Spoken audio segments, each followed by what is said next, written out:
ایک عورت تھی طواف کر رہی تھی اور طواف کے دوران کہتی تھی اللہ میں اس حال میں بھی آپ سے راضی، اے اللہ میں اس حال میں بھی آپ سے راضی۔ تو ایک آدمی نے یہ سنا تو بڑا حیران ہوا، اس نے اس سے پوچھا کہ تو کیوں کہتی ہے کہ میں اس حال میں بھی آپ سے راضی، میں اس حال میں بھی آپ سے راضی؟ اس نے کہا کہ میں طواف ختم کر لوں گی نا تو میں تمہیں اپنا واقعہ سناؤں گی۔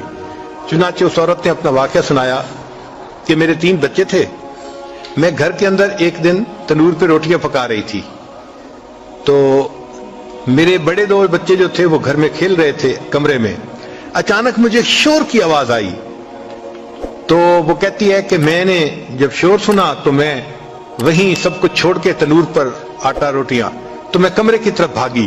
جب کمرے گئی تو میں نے ایک عجیب تماشا دیکھا کہ اس سے 1-2 دن پہلے میرے خاوند نے گھر میں بکری کو ذبح کیا تھا اور جس چھری سے بکری کو ذبح کیا تھا وہ اس نے کمرے میں رکھی تھی۔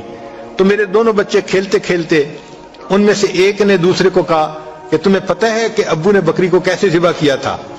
تو دوسرا کہتے ہیں مجھے تو نہیں پتا۔ وہ کہتے ہیں اچھا آؤ میں تمہیں بتاتا ہوں کہ کیسے ابو نے ذبح کیا تھا۔ تو میرا درمیان والا بیٹا جو تھا وہ زمین پر لیٹ گیا اور بڑے لڑکے نے اس چھری کو اٹھا لیا۔ اب وہ چھوٹا بچہ تھا اور اس کو پتہ نہیں تھا کہ چھری کتنی تیز ہے، چنانچہ اس نے اس کے گلے پہ جو چھری چلائی تو گلا تو فوراً کٹ گیا اور خون کا فوارہ چھوٹنے لگا۔ اب جب خون نکلا تو شور ہوا اور میں بھاگی ہوئی آئی تو میں نے دیکھا کہ میرا بچہ خون میں لت پت پڑا تھا اور اس کی جان نکل چکی تھی۔ اب میں نے سوچا کہ میرا بڑا بیٹا کہاں ہے جس نے یہ حرکت کی تھی؟ وہ ڈر کے بھاگ گیا تھا اور کہیں چھپ گیا تھا۔ کہنے لگی میں نے اسے دوسرے کمروں میں دیکھا تو کہیں نظر نہیں آیا۔ جب صحن میں آئی تو وہاں میں نے تنور کے لیے کچھ لکڑیاں رکھی ہوئی تھیں، ان لکڑیوں کے پیچھے وہ جا کے چھپا تھا۔ کہنے لگی میں نے پیچھے سے اس کو جا کے جب دیکھا تو اس نے مجھے کوئی جواب نہیں دیا۔ جب میں قریب گئی تو مجھے پتا چلا کہ اس جگہ کے اوپر ایک سانپ بیٹھا ہوا تھا۔ یہ بچہ چھپنے کے لیے جب لکڑیوں کے پیچھے گیا سانپ نے اس کو ڈسا اور یہ بھی وہاں مرا پڑا تھا۔ کہتے میں اس کی لاش اٹھا کے لائی، ایک بچے کو ایک چارپائی پہ لٹایا اور دوسرے بچے کو دوسرے چارپائی پہ لٹایا۔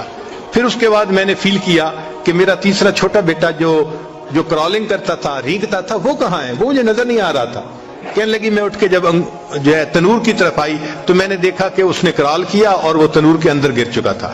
تو میں نے اپنے زندہ بیٹے کو آگ کے اندر پورا جلتا ہوا دیکھا اور وہ بھی فوت ہو گیا تھا۔ تو میں نے تینوں بیٹوں کی لاشوں کو چارپائی پہ رکھا، پھر ان کو نہلایا، ان کو کفن دیے۔ جب تینوں کے جنازے ایک دن میں گھر سے نکلے تو میں عمرے کے ارادے سے آ گئی۔ اب میں طواف کر رہی ہوں اور اپنے اللہ کو کہہ رہی ہوں اے اللہ میں اس حال میں بھی آپ سے راضی ہوں۔ آپ ذرا غور کیجئے نا اس ماں کے دل پہ کیا بیتی ہوگی کہ ایک دن میں جس کے 3 بیٹوں کا جنازہ گھر سے نکلے اور پھر وہ طواف کرتے ہوئے کہہ رہی ہے اے اللہ میں اس حال میں بھی آپ سے راضی ہوں۔ تو ہم نے کہاں غم دیکھے ہیں، کہاں تکلیفیں دیکھی ہیں؟ ہم نے نہیں دیکھی۔ ہمیں تو اللہ نے بہت سہولت کی زندگی دی ہے۔